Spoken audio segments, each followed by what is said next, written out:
नमस्कार साथियों, स्वागत है आपका गुरुवाणी इंस्टीट्यूट यूट्यूब चैनल पर। साथियों, आज के इस वीडियो में अपन बात करने वाले हैं जो एनिमल साइंस का एक आपके पार्ट चलता है, जिसका सब्जेक्ट का कोड रहने वाला है ANISC 121, मतलब एनिमल साइंस, जिसमें अपन livestock and poultry management के बारे में बात करेंगे। तो साथियों, वीडियो को एंड तक देखना है क्योंकि अपन बहुत ही आसान भाषा के अंदर उस चीज को समझने वाले हैं। और इसमें देखो, आप 5 साल के जो पुराने पेपर, ओल्ड पेपर है आपके, उन्हीं के अनुसार मैं यहाँ पे जो क्वेश्चन वगैरह है वो मैं लेकर आया हूँ आपके लिए। तो चलिए अपन वीडियो को शुरू करते हैं। अब आपको करना क्या है, सबसे पहले आपको जो वीडियो है इसको लाइक शेयर करना है और चैनल को सब्सक्राइब करके रखना है। चैनल को सब्सक्राइब करके और बेल आइकन की घंटी को जरूर से प्रेस करें, ताकि मैं जैसे ही कोई वीडियो अपलोड करता हूँ उसकी नोटिफिकेशन आपके पास में तुरंत पहुंच जाए। अब अपन एक एक 1 बाय 1 जो क्वेश्चन है उनकी चर्चा करेंगे और उसी के साथ साथ उसमें सॉल्यूशन भी देखते जाएंगे और मैं आपको समझाता जाऊंगा किस प्रकार से आपको लिखना है और ये क्वेश्चन आपको क्या कहना चाह रहा है। वो सारी चीज अपन देखने वाले हैं। तो वीडियो को एंड तक जरूर देखिएगा। दोबारा बोल रहा हूँ, वीडियो को एंड तक जरूर देखिएगा, तभी समझ में आएगी। जो बीच में आप स्किप कर करके बाद में देखोगे तो कुछ समझ में नहीं आएगा। सबसे पहला क्वेश्चन आपको सभी को पता है, सबसे पहला आपको क्वेश्चन देखने को मिलता है एग्जाम में, क्वेश्चन नंबर 3, और वो होता है आपकी define the following. Define the following, ये क्वेश्चन आपको देखने को मिलता है। इसमें 7 आपको डेफिनेशन देखने को मिलती है। उसमें मैं सबसे पहले डेफिनेशन लेता हूं नस्ल, जिसे इंग्लिश में बोलते हैं अपन ब्रीड। क्या होता है नस्ल? देखो, कोई भी जानवरों का अगर वर्ग है उसको अपन सम्मिलित रूप से क्या बोलते हैं? नस्ल बोलते हैं। जैसे कोई जानवर है, जैसे गाय है, अगर गायों का समूह है या उसमें गायों का ग्रुप है, जो अगर कैटल ब्रीड्स होती है जिसे अपन गायों की नस्लें बोलते हैं, उनका ग्रुप है, तो उसको अपन क्या बोलेंगे? गाय की नस्लें बोलेंगे। मतलब जानवरों की समूह चर्चा या जानवरों का समूह या जानवरों का समूह क्या कहलाता है? नस्ल कहलाता है। नस्ल कहलाता है साथियों, ब्रीड कहलाता है। अब मैं एग्जांपल के तौर पर बात करूं, अगर मैं डॉग की बात करूं, एग्जांपल में किसको? डॉग। अगर कुत्ता है, अगर कुत्ते का कोई समूह है जिसमें 6 से 7 कुत्ते हैं, तो मैं उसे क्या बोलूंगा? कुत्ते की नस्लें बोलूंगा, अलग अलग प्रकार की। अब देखो, नस्लों के अंदर क्या होता है? अलग अलग प्रकार के क्या होते हैं? लक्षण होते हैं। अलग अलग प्रकार के क्या होते हैं साथियों? लक्षण होते हैं। तो ये आपको डेफिनेशन वहां पे लिख के आनी है कि जानवरों की समूह चर्चा या जानवरों का एक विस्तृत समूह नस्ल कहलाता है। सेकंड क्वेश्चन है आपके पास में संकरण। देखो, सेकंड क्वेश्चन है संकरण। सेकंड क्वेश्चन आ जाता है संकरण का। इंग्लिश में बात करें तो इंग्लिश में हो जाएगा क्रॉस ब्रीडिंग। Cross breeding. आपको बस ओनली फॉर समझना है। इंग्लिश वाले इंग्लिश में ध्यान देंगे, जो हिंदी वाले हैं वो हिंदी में ध्यान देंगे। देखो, जो शब्द होता है वो आपको समझ में नहीं आता, उसको समझना है बस खाली। आपके माइंड के अंदर एक बार यदि वो छवि बन जाएगी, जो तस्वीर बन जाएगी, जो मैं आपको बताना चाह रहा हूँ, तो फिर आप जिंदगी के अंदर नहीं भूलोगे उस चीज को। कॉन्सेप्ट क्लियर करो, रटने से कुछ नहीं होगा। कॉन्सेप्ट अगर क्लियर है तो आप चाहे उतने पेज भर सकते हो उसके अंदर, आप चाहे उतना लिख सकते हो, अपने तरफ से भी जोड़ के लिख सकते हो। देखो, संकरण क्या होता है? संकरण आप सभी को पता है, क्रॉस ब्रीडिंग, मतलब जैसे कोई भी नस्लें हैं उनके बीच में क्रॉस करवाना। अब इस संकरण का क्या मतलब है? यहाँ पे क्रॉस ब्रीडिंग का क्या मतलब है? तो देखो, दो जानवरों की प्रजाति है। जैसे भैंस है, मैं भैंस को लूं तो भैंस में मैंने ले लिया एक मुर्रा निकल और एक सूती ले लिया। ये भैंस की कोई 2 प्रजातियां है। अब इन दोनों के बीच में अगर अपन संकरण करवाते हैं, क्रॉस करवाते हैं, तो क्या हो जाएगा? इसको अपन बोल देंगे क्रॉस ब्रीडिंग बोल देंगे। इसको अपन क्या बोल देंगे साथियों? Cross breeding. तो यही होता है कि दो जानवरों की अलग अलग प्रजातियों के बीच में क्रॉस करवाना या संकरण करवाना क्या कहलाता है? आपके क्रॉस ब्रीडिंग कहलाता है। अब मैं एक चीज और बताऊं, ये मैंने एग्जांपल लिया। अब देखो, मुर्रा और जो सूट की भैंस की नस्ल है, मुर्रा और सूट की आपने पढ़ा होगा। इससे कौन सी नस्ल निकली है? मैसाना, वो भी भैंस की है, मैसाना। इसकी ट्रिक बताऊं, मुर्रा सू मैसाना निकली। मुर्रा सू का मतलब सूटी, मैसाना निकली। ये भी आप ध्यान में रख सकते हो, मुर्रा सु महसाणा निकली। आपको पूछ सकता है महसाणा जो नस्ल है उसका क्रॉस ब्रीडिंग बताइए, तो आप वहां पर क्या लिख के आओगे, मुर्रा क्रॉस सूरती, इससे क्या निकली है, महसाणा नस्ल निकली है। ये आपके क्रॉस ब्रीडिंग का क्वेश्चन नंबर सेकंड हो जाता है। थर्ड की बात करूं मैं क्वेश्चन नंबर की, तो तीसरा आपकी क्वेश्चन नंबर मैं देख रहा हूं यहाँ पे मध्य चक्कर का। मध्य चक्कर, मध्य चक्कर, देखो मध्य चक्कर किसे बोलते हैं, जिसे अपन एक्सट्रेस साइकिल बोलते हैं, इंग्लिश में क्या बोलते हैं, एक्सट्रेस साइकिल, एक्सट्रेस साइकिल। देखो मध्य चक्कर बोलते हैं कोई भी जानवर, जैसे भैंस मान लो, चाहे गाय मान लो, चाहे बकरी मान लो, चाहे आप उसी के साथ साथ मुर्गी वगैरह कुछ भी मान लो, सही। अब उसके अंदर आपको करना क्या है कि जानवरों की वह अवस्था जिसमें वह हीट में आता है, मतलब जो गर्भ काल, गर्भ धारण करने की जो अवस्था होती है उसको अपन क्या बोलते हैं, मध्य चक्कर बोलते हैं। जैसे भैंस है, अगर वो भैंस हीट में आ रही है यानी कि गर्भ धारण करने के लिए तत्पर है, गर्भ धारण करने के लिए अगर वो तत्पर है, तो उस अवस्था को अपन क्या बोलेंगे, मध्य चक्कर बोलेंगे, एक्स्ट्रा साइकिल बोलेंगे। मतलब भैंस की नस्ल है वो हीट में आ रही है या गर्भ धारण करने के लिए तत्पर है, जैसे गाय की नस्ल है वो हीट में आ रही है या वो गर्भ धारण करने के लिए तत्पर है, चाहे ए टू जेड कोई सी भी नस्ल हो सकती है, लेकिन मादा होनी चाहिए। मध्य चक्कर में क्या होता है, मादा, मादा जानवर होता है, मादा जानवर, ओनली फॉर मादा जानवर होता है। तो इस अवस्था को क्या बोलते हैं अपन, मध्य चक्कर बोलते हैं, एस्ट्रस साइकिल बोलते हैं। आई होप आपको समझ में आ रहा होगा। कोई भी चीज डिफिकल्ट अपने माइंड के अंदर नहीं लेनी। अगर आपको कोई भी डाउट रहता है, आप क्लास को बार बार देखिए, आगे पीछे करके समझ में आ जाए, अच्छी बात है, नहीं आए तो आपको मेरे व्हाट्सएप नंबर, हर क्लास में आपको व्हाट्सएप नंबर में शेयर करता हूँ, ये अपने व्हाट्सएप नंबर होने वाले हैं, इन पर आप व्हाट्सएप एसएमएस कर सकते हो। ये अपने व्हाट्सएप नंबर है, सेव कर लो, इन पे आप व्हाट्सएप एसएमएस कर सकते हो। ये 30 नंबर का क्वेश्चन हो गया कि जो मादा जानवर होता है उसके हीट में आने की या गर्भधारण के लिए जब वो तत्पर होता है, तो उस अवस्था को अपन क्या बोलते हैं, उस अवस्था को अपन मध्य चक्कर बोलते हैं या एक्स्ट्रस साइकिल बोलते हैं, सही। तो एक बार आप इसका स्क्रीनशॉट लेना चाहो तो आप स्क्रीनशॉट ले, आपको 1 मिनट का ब्रेक मिलता है, आप इसको पढ़ भी सकते हो, 1 मिनट का आपके पास में ब्रेक मिलता है साथ। हाँ, अब चौथे नंबर का क्वेश्चन है आपके पास में वर्ण। किसी में तीसरे नंबर का जो क्वेश्चन चल रहा था डिफाइन द फॉलोइंग, उसमें चौथे नंबर का क्वेश्चन आपके हो जाएगा वर्ण, जिसे इंग्लिश में बोलते हैं अपन सिलेक्शन। देखिए सिलेक्शन मतलब जानवरों की कोई भी प्रजाति, कोई भी जानवरों की प्रजाति है उसको अपन सेलेक्ट करेंगे किसके आधार पर, उसके अच्छे गुणों के आधार पर। जैसे मैं बात करूं, अगर भैंस की प्रजाति है तो मैं भैंस की कोई भी प्रजाति को उसके गुणों के आधार पर सेलेक्ट कर लूंगा, चयन कर लूंगा उसका। जैसे मैंने भैंस की जो प्रजाति है उसमें देखा कि उसका दुग्ध काल है वो अच्छा है, दूध देने की क्षमता अच्छी है, उसकी रोग प्रतिरोधक क्षमता अच्छी है, कि जब उसमें कोई रोग वगैरह होंगे तो वो अच्छी तरीके से खुद को सरवाइव कर पाएंगे, या उसकी जलवायु के लिए अनुकूलता अच्छी, जलवायु के लिए अनुकूलता अच्छी है। तो ये जो कैपेसिटी होती है, इस कैपेसिटी को अपन क्या बोलते हैं, इस कैपेसिटी को अपन बोलते हैं वर्ण या सिलेक्शन।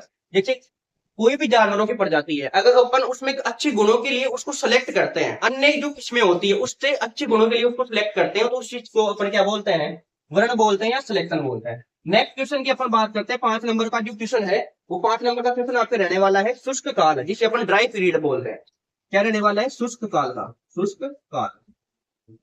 देखो जो भी चीज है उसका कॉन्सेप्ट आपके शब्दों के अंदर ही छुपा हुआ है। शुष्क काल मतलब सूखा काल, सूखा काल, इंग्लिश में बोलते हैं इसे ड्राई पीरियड। देख जैसे ही मैं बात करूं कोई भी जानवर की प्रजाति है, जैसे मैं भैंस की बात करूं, तो उसको जैसे ही वो ब्याएगी तो ब्याने के 2 महीने पहले उसको क्या कर देंगे, दूध वगैरह निकालना उसका बंद कर देंगे। तो इस स्टेज को अपन क्या बोलते हैं, उसका सूखा काल बोलते हैं या शुष्क काल बोलते हैं, सही। कि ऐसे मान लो जानवर की कोई भी प्रजाति है, अगर वो ब्याज की अवस्था में आने वाली है तो उसको 2 महीने पहले, 2 महीने पहले अपन उसका जो दुग्ध दोहन है, दुग्ध दोहन, कि 2 महीने पहले अपन उसका दूध निकालना बंद कर देंगे। इससे क्या होगा कि जो आने वाली पीढ़ी है उसकी, उसके अंदर अच्छे लक्षण अपन को देखने को मिलेंगे, रोग प्रतिरोधकता अच्छी होगी। उसी के साथ साथ जो प्रजाति है जिसमें अपन ने 2 महीने सूखा काल रखा है, उसके अंदर दुग्ध कैपेसिटी, दूध जो क्षमता है वो भी बढ़ेगी, उसी के साथ साथ रोग प्रतिरोधक क्षमता भी बढ़ेगी। तो ये चीज होती है कि जब जानवर की कोई भी अवस्था, जैसे भैंस है, अगर भैंस ब्याने वाली है तो उसको 2 महीने पहले अपन क्या कर देते हैं उसमें कि उसका दूध वगैरह निकालना बंद कर देते हैं, उसको अतिरिक्त आहार दिया जाता है। जैसे जो आप बात करते हो, जैसे संतुलित आहार हो गया, जिसमें साइलेज हो गया, हे हो गया, कुछ भी हो, ए टू जेड, वो अपन 2 महीने पहले थोड़ी सी उसकी क्वांटिटी, मात्रा ज्यादा बढ़ा देते हैं। तो उस चीज को अपन क्या बोलते हैं, उसका शुष्क काल बोलते हैं, ड्राई पीरियड बोलते हैं। एक आता है आपके 6 नंबर का क्वेश्चन, शायद यही है 6 नंबर का क्वेश्चन है, दुग्ध काल। दुग्ध काल, दुग्ध काल को इंग्लिश में क्या बोलते हैं, दुग्ध काल को इंग्लिश में बोलते हैं लैक्टेशन। इंग्लिश में क्या बोलते हैं इसको, लैक्टेशन बोलते हैं। दुग्ध काल को इंग्लिश में क्या बोलते हैं, लैक्टेशन। देखो लैक्टेशन क्या होता है, दुग्ध काल, लैक्टेशन। अब ऐसे मान लो जानवर की कोई भी प्रजाति है, जैसे जानवर के अंदर मैं बात करूं, भैंस की कोई भी प्रजाति है, अब वो ब्याने से लेकर और अंतिम ब्यात है, यानी कि अगली जो ब्यात है उस तक कितने समय तक वो दूध देने की कैपेसिटी रखती है, उसे अपन क्या बोलते हैं, दुग्ध काल बोलते हैं उसका। अरे नाम से ही पता चल रहा है, क्यों कंफ्यूज हो रहे हो, नाम से ही पता चल रहा है। दुग्ध काल मतलब दूध देने का काल है, दूध देने का समय। तो जैसे ही मान लो ये 2 महीने पहले अपन ने छोड़ा इसको, ये भी आ गई, ये भैंस की कोई प्रजाति है, वो ब्यात अवस्था में आ गई, तो ब्यात अवस्था से ले और जो अगली ब्यात आएगी, अगली ब्याज के 2 महीने पहले अपन उसको सूखा काल में रख रहे हैं, तो 2 महीने पहले की जो अवस्था है उसको अपन क्या बोलेंगे, दुग्ध काल बोलेंगे। अरे समझ में आया कि नहीं आया, देखो दोबारा समझो। जो ब्याज की अवस्था है, ये जैसे मान लो इसमें अपन ने 2 महीने उसको सूखा काल में रखा, अब ये ब्याह गई, कोई भी जानवर है, जैसे मैंने भैंस की प्रजाति ले ली, सही, मुर्रा भैंस ले गई, अगर वो ब्याह गई और उस ब्याज से लेकर अगली जो ब्याज के 2 महीने पहले अपन उसको शुष्क काल में रखेंगे ना, इस काल में रखेंगे अपन शुष्क काल में, तो पहली ब्याज से लेकर जो अगली ब्याज होगी उस अवस्था तक क्या होता है, उसका दुग्ध काल होता है। अब मैं बात करूं कि भैंस का दुग्ध काल कितना होता है, ये क्वेश्चन भी आपसे पूछा जा सकता है। भैंस का दुग्ध काल होता है 310 दिन, सही। उसी के साथ साथ गाय का कितना होता है, तो गाय का होता है 280 दिन का। ये चीज आपको ध्यान रखनी है। तो इन क्वेश्चंस को आप नोट कर सकते हो। क्वेश्चन नंबर 4 आपके वर्ण सिलेक्शन का हो जाएगा, क्वेश्चन नंबर 5 शुष्क काल ड्राई पीरियड का हो जाएगा, क्वेश्चन नंबर 6 दुग्ध काल या लैक्टेशन का हो जाएगा। इस क्वेश्चन को आप नोट कर सकते हो, 1 मिनट का आपको नोट करने का ब्रेक मिलता है, आप इन क्वेश्चनों को नोट कीजिए। हाँ, अब देखो लास्ट का क्वेश्चन है इसमें, क्वेश्चन नंबर 7 आप खींच का। तीसरे नंबर का जो 7वां क्वेश्चन है वो क्या है, खींच के बारे में है। खींच, कोलेस्ट्रम, इस आपके सब्जेक्ट का सबसे मेन इंपोर्टेंट पार्ट क्या है, कोलेस्ट्रम ही है। देखो कोलेस्ट्रम क्या होता है, जैसे मान लो कोई भी पशु है, अगर वो ब्याह गया, जैसे मैं बात करूं यहाँ पे समझाने की आपको कोशिश करूं, तो ये भैंस है, ये ब्याह अवस्था में आ गई, मतलब ये ब्याह गई, तो इसके 1 से लेकर और 3 दिन के बीच में जो दूध निकलेगा उसको अपन क्या बोलते हैं, खींच बोलते हैं। ये क्या करता है, ये जो उसका बछड़ा होता है ना, भैंस का या गाय का कोई भी, उस बछड़े के अंदर रोग प्रतिरोधक क्षमता को बढ़ाता है, रोग रोग प्रतिरोधक क्षमता को बढ़ाता है, उसके साथ साथ ही ये पाचन में भी सहायता करता है। क्यों, जब छोटा बछड़ा होगा तो वो खाना वगैरह नहीं खा पाएगा, जैसे 1-2 दिन का बछड़ा है वो क्या खाना खाएगा, वो दूध से ही काम चलाता है। तो जो खीस होती है ना, वो उसके पाचन तंत्र को, क्यों, ज्यादा दूध पीने से भी फिर बाद में डाइजेशन सिस्टम वगैरह सब कुछ खराब हो जाता है, तो पाचन तंत्र को सही रखता है, रोग प्रतिरोधक क्षमता बढ़ाता है। आपने देखा होगा जो गाय का बछड़ा है वो शुरुआत में ब्याती है जब गाय, तो इसे सुस्त अवस्था में पड़ा रहता है, लेकिन जैसे ही वो खीस वगैरह पीता है तो वो दौड़ने लग जाता है, उछल कूद करता है ना, तो वो क्या है, खीस का ही इंपोर्टेंस है रोग प्रतिरोधक क्षमता का। और खीस होता है, इसकी प्रवृत्ति में आपको बता देता हूँ, हल्का पीला होता है। कैसा होता है, हल्का पीला। ये सारी चीजें आपको ध्यान रखनी है। ये क्वेश्चन नंबर आपकी कितना होता है, क्वेश्चन नंबर 3 यही कंप्लीट होता है, सही। अब क्वेश्चन नंबर 4 की अपन बात कर लेते हैं। क्वेश्चन नंबर 4 में आपको डिफरेंस पूछा जाएगा। डिफरेंस का मतलब क्या हो गया, अंतर पूछा जाएगा। 2-3 क्वेश्चन दे देंगे, उसके बीच में अंतर पूछ लेगा। इसमें सबसे पहले क्वेश्चन में देखता हूं, तो सबसे पहला क्वेश्चन है बाह्य प्रजनन एवं अंतः प्रजनन। बाह्य प्रजनन एवं अंतः प्रजनन। देखो अंतर किस प्रकार से करना है, वही सेम चीज पहले पिछले वाले पेपर में मैंने आपको बता दिया था एक्सटेंशन एजुकेशन का पर्सनैलिटी डेवलपमेंट पेपर उसमें बता दिया था कि आपको बीच में लाइन खींचनी है, दोनों तरफ आपको वर्णन करना है। देखो सबसे पहले बात करते हैं अपन अंतर प्रजनन की। इसे इंग्लिश में बोलते हैं इनब्रीडिंग। इनब्रीडिंग नाम से पता चल रहा होगा आपको, अगर अच्छी बात से पता चल जाए तो, वरना मैं हूं ही आपको बताने के लिए। सही।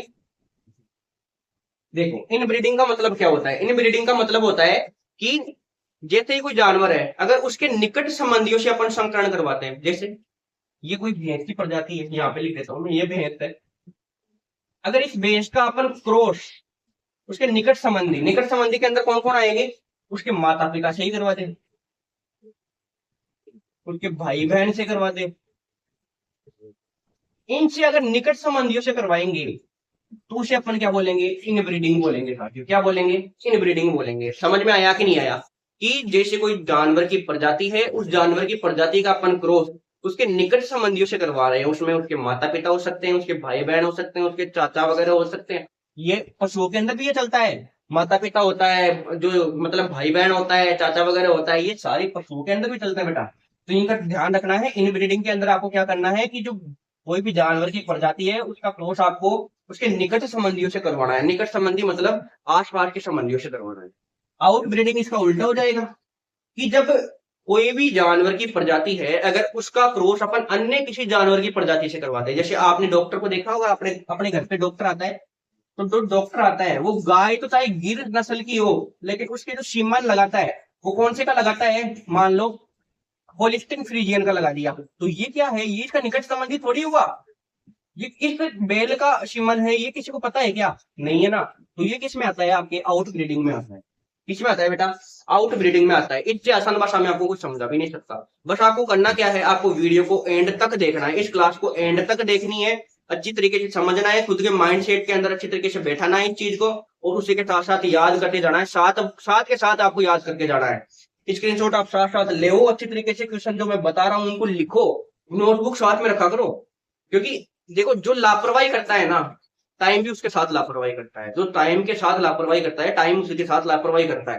तो ये लापरवाही का जो नतीजा है वो एक एक ना एक दिन बहुत एक विस्तृत रूप ले लेता है, बड़ा आकार ले लेता है ये, और वो आपके लिए भारी पड़ता है। देखो इनब्रीडिंग मैंने आपको बताया कि इनब्रीडिंग क्या होता है। जैसे कोई भी जानवर की प्रजाति है, उसके आसपास के निकट संबंधियों से अपन क्रॉस करवा देंगे तो वो इनब्रीडिंग के अंदर आएगा। आउट ब्रीडिंग में क्या जाएगा कि इसमें निकट संबंधी नहीं होती, इसमें किसी अन्य प्रजाति के, जो जैसे बैल हो गया या जानवर की कोई भी अन्य प्रजाति है, उसी के साथ क्रॉस करवाएंगे अपन, तो ये क्या हो जाएगा, आपके बाह्य प्रजनन हो जाएगा। क्वेश्चन नंबर सेकंड की बात करता हूं मैं इसमें। क्वेश्चन नंबर सेकंड में है आपके आहार और संतुलित आहार। आहार और संतुलित आहार। देखो बोल रहा है यहाँ पे आहार, जिसे अपन इंग्लिश में क्या बोलते हैं, राशन बोलते हैं बेटा। क्या बोलते हैं बेटा, राशन बोलते हैं। सही। एक होता है संतुलित आहार, दोनों में डिफरेंस क्या है सर, तो वो अपन बात करने ही वाले हैं। अरे बेटा समझ में आ रहा है कि नहीं आ रहा है, ये तो बता दो आप मेरे को कमेंट बॉक्स में कमेंट करके, समझ में आ रहा है क्या आपको? देखो संतुलित आहार को अपन बोलते हैं बैलेंस्ड राशन। बैलेंस राशन, क्या बोलते हैं बेटा, बैलेंस राशन। अब देखो आहार है और दूसरी तरफ संतुलित आहार। आहार क्या होता है, जब कोई जानवर होता है उसको 24 घंटे के अंदर, जानवर को अगर अपन 24 घंटे के अंदर उसको आहार देते हैं, उसको पोषण देते हैं, जैसे 24 घंटे के अंदर अपन ने उसको चारा भी खिलाया, उसको दाना भी दिया, उसको पानी भी पिलाया अपन ने। सही। तो ये 24 घंटे की जो अवधि होती है, इसको अपन किससे बोलते हैं, इसको अपन आहार बोलते हैं। संतुलित आहार क्या होता है, संतुलित आहार अपन ऐसे बैलेंस के तौर पे देते हैं। मतलब जैसे अपने घर पे होता है ना कि 3 बजे पशुओं को मैं चारा दे के आऊंगी, अपनी मम्मी बोलती है 4 बजे पशु क्या करेंगे, पानी पिएंगे। तो ये क्या है, और जो चारा भी है ना मात्रा के अंदर देती है अपनी मम्मी वगैरह, जो आपके घर पे देखा चारा भी मात्रा के अंदर देती है कि नहीं इस पशु को तो 1.5 गमला ही मैं चारा का डालूंगी। ऐसे नहीं इनकी तरह की 24 घंटे चराई में रहता है, इनमें बैलेंस करते हैं अपन। जो आहार होता है आपका, राशन होता है, उसका बैलेंस करते हैं कि 3 बजे ये डालना है, 4 बजे पानी देना है, उसको मात्रा का कंट्रोल करना है। तो ये चीज क्या हो जाती है, आपकी संतुलित आहार हो जाती है। मतलब इसमें 24 घंटे की अवधि होगी, और इसमें क्या करना है आपको, इसमें देखो सुनो आप, संतुलित आहार किसे बोलते हैं। जैसे अपन को कोई भी जानवर है, अगर उससे अच्छा दूध का लेना है तो उसको संतुलित मात्रा में जितना वो सर्वाइव कर पाता है, ऐसे बताओ, एक बात बताओ, आप छोटा बछड़ा है उसको 24 घंटे ही चला दोगे तो क्या फिर वो उसमें रोग प्रतिरोधक क्षमता वगैरह ये बचेगी, क्या वो सुस्त होकर पड़ जाएगा? खा पी के आराम से पड़ गया साइड में। तो इसको कंट्रोल करने के लिए संतुलित आहार दिया जाता है। अगर आप संतुलित आहार का प्रयोग करोगे, जैसे आपने देखा, अगर मैं एग्रोनॉमी में आपको लेके चलूं, एग्रोनॉमी की दुनिया में आपको लेके चलूं, तो उसमें अगर आप किसी फसल में फर्टिलाइजर उसकी संतुलित मात्रा से ज्यादा देते रहते हो तो वो फसल के लिए क्या होता है? नुकसानदायक होता है ना। सेम चीज यही होती है कि जानवरों के लिए अगर उनको 24 घंटे अपन दाना पानी देते रहेंगे कि तू खा, पेट भर गया तू खा, उसके बाद में क्या होगा? वो भी एक सुस्त अवस्था के अंदर चला जाएगा, मतलब सुस्त पड़ा रहेगा, कुछ मतलब नहीं है उसका। इसलिए संतुलित आहार का अपनी ज्यादा उपयोग करते हैं। और आज के अगर अपन एग्रीकल्चर में एनिमल हस्बेंड्री की बात करें तो इसी चीज पे सबसे ज्यादा फोकस किया जा रहा है बेटा। ये भी ध्यान रखना, संतुलित आहार पे फोकस किया जा रहा है। किस प्रकार से अपन उसको आहार दे सकते हैं, किस प्रकार से अपना जो प्रोडक्शन वगैरह है, जैसे कहीं ना कहीं आप एक चीज बताओ, अगर संतुलित आहार रहेगा, सारी चीज अच्छी रहेगी जानवर के अंदर, तो आर्थिक लाभ मिलेगा कि नहीं मिलेगा? किसान को आर्थिक लाभ मिलेगा ना, उसको पैसे वगैरह मिलेंगे। जैसे मिल्क, अपन बात करें दूध की, बात करें दूध उत्पादन बढ़ेगा उसका, तो वो पैसे कहाँ जाएंगे? वो किसान के पास ही जाएंगे, जो पशुपालक होगा उनके पास ही तो जाएंगे बेटा। तो ये चीज आपको ध्यान रखनी है। इसमें शायद दो ही क्वेश्चन थे, पहला क्वेश्चन था बाह्य प्रजनन और अंत प्रजनन, और दूसरा क्या था? आहार और संतुलित आहार। एक और क्वेश्चन है बेटा, एक और क्वेश्चन है, मुर्गी की देशी नस्लें और द्विवीय उद्देशीय नस्लें। देखो, देशी breeds of poultry and dual purpose of poultry, देसी breed of poultry and dual purpose of poultry. तो आप पहले इसका स्क्रीनशॉट लेने वाले इसका स्क्रीनशॉट ले लो, उसके बारे में मैं इसको मिटा रहा हूँ।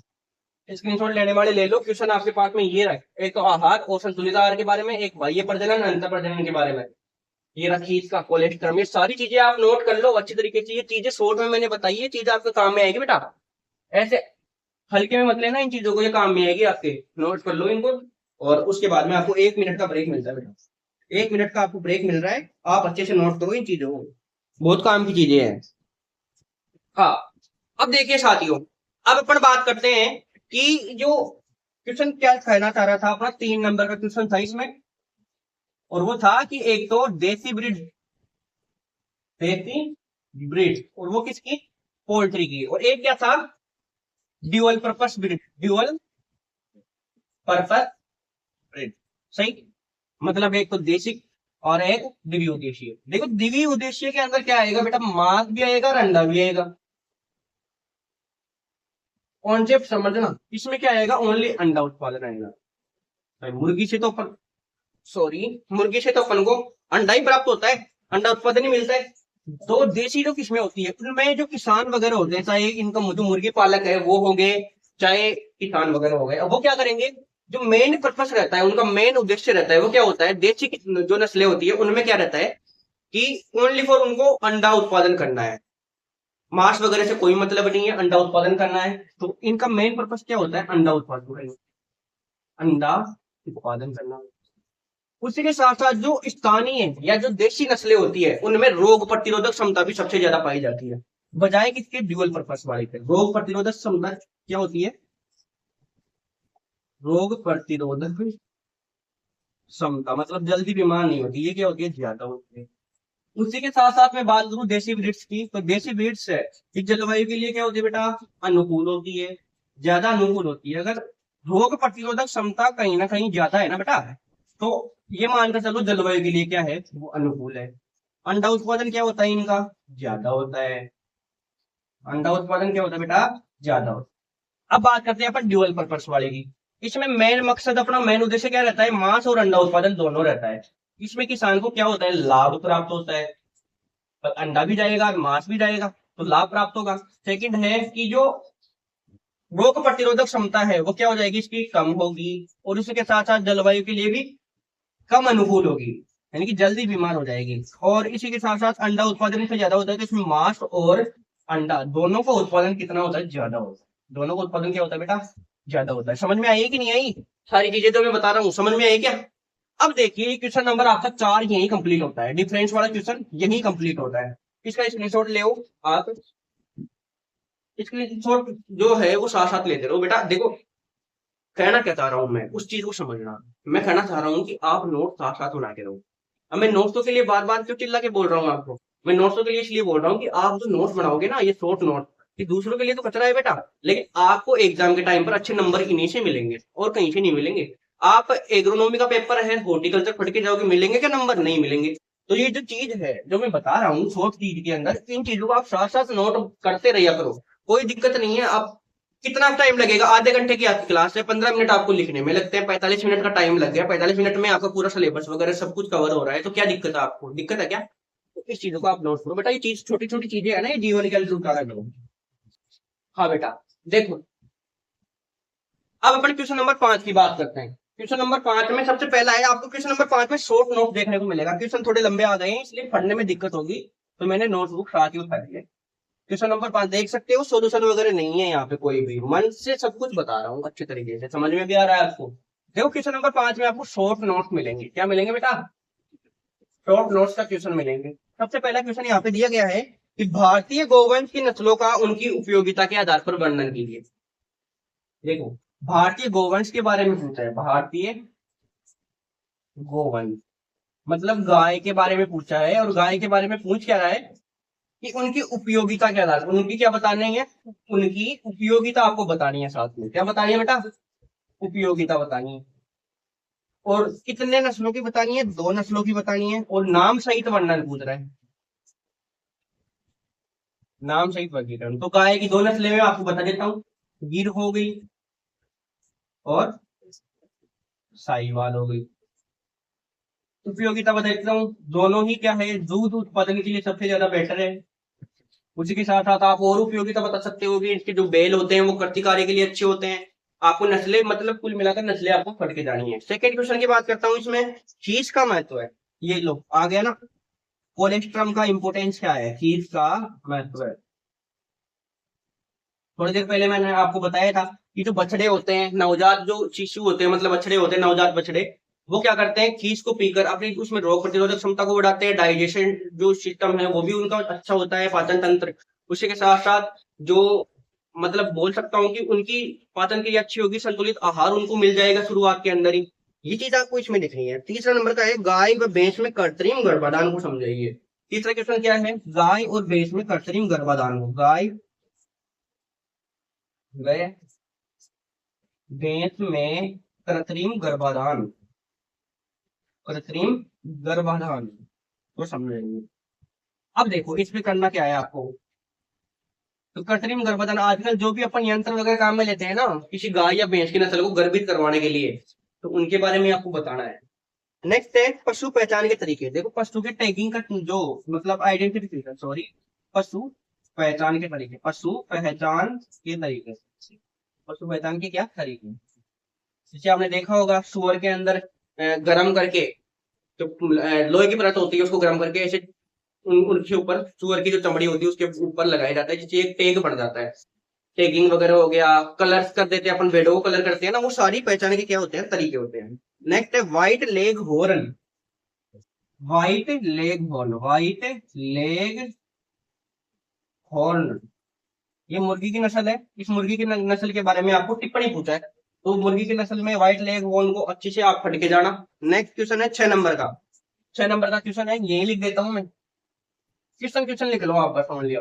6 नंबर का क्वेश्चन है, पशुधन का कृषि में महत्व। ये जो आपके लाइव स्टॉक होता है ना, पशुधन, इसका एग्रीकल्चर में क्या इंपोर्टेंस है,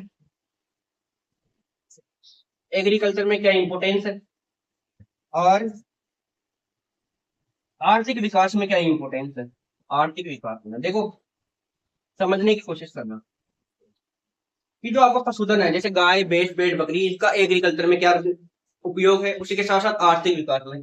भाई आर्थिक विकास का मतलब हो गया किसान, कहीं ना कहीं किसान हो रहे हैं, तो अगर लाइव स्टॉक पशुधन अच्छा रहेगा, मतलब गाय भैंसों की संख्या ज्यादा रहेगी, तो किसानों को आर्थिक मूल्य प्राप्त होगा, तो वो क्या है आपके आर्थिक विकास के अंदर सम्मिलित हो जाएगा। क्वेश्चन नंबर इसका सेकंड है, क्वेश्चन नंबर 6 का सेकंड है, पूंछ से पूंछ और सिर से सिर प्रणाली के बारे में आप क्या समझते हैं।